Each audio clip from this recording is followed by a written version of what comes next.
പ്രിയമുള്ളവരെ, ജോസ്യം ഗ്രീനിലോട്ട് സ്വാഗതം. ഇതാണ് വ്ളാത്താങ്കര ചീര. വളരെ രുചികരമായ ഒരു ചീരയാണ്.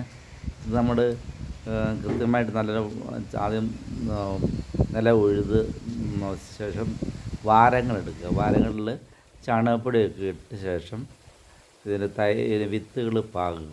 വിത്തുകൾ പാകി നല്ലപോലെ വെള്ളം ഒഴിച്ച് കഴിഞ്ഞാൽ നല്ലപോലെ ഇത് ഉണ്ടാകും. ചീര നല്ലതാണ്. വൈറ്റമിൻ എയും ബിയും സിയും ഒക്കെയുള്ളതാണ്. നമുക്ക് ഒരു വ്യവസായ അടിസ്ഥാനത്തിൽ ഒക്കെയാണെങ്കിൽ വിൽക്കാനും സാധിക്കും. നല്ല വിലയാണ്. ചീര നമ്മുടെ ഭക്ഷണത്തിൽ ഉൾപ്പെടുത്തുകയാണെങ്കിൽ ഏറ്റവും നല്ലതാണ്.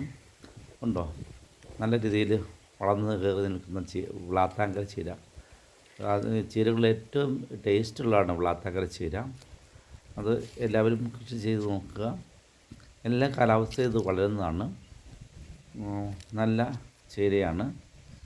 അതിന് കീടങ്ങളൊക്കെ ഉണ്ടാകുമ്പോൾ അതിന് ഈ പുകയില കഷായവും പിന്നെ വേപ്പൻ ഡയമെൻഷനും അതൊക്കെ അവിടെ അടിച്ചു കൊടുക്കാവുന്നതാണ്.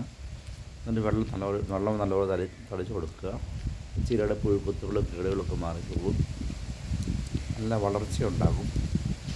ചീര നമുക്ക് പാടത്തൊക്കെ ആണെങ്കിൽ വാരമെടുത്ത് നല്ലപോലെ ഇതുപോലെ വളർത്തുകയാണെങ്കിൽ ഏറ്റവും പ്രയോജനമാണ്.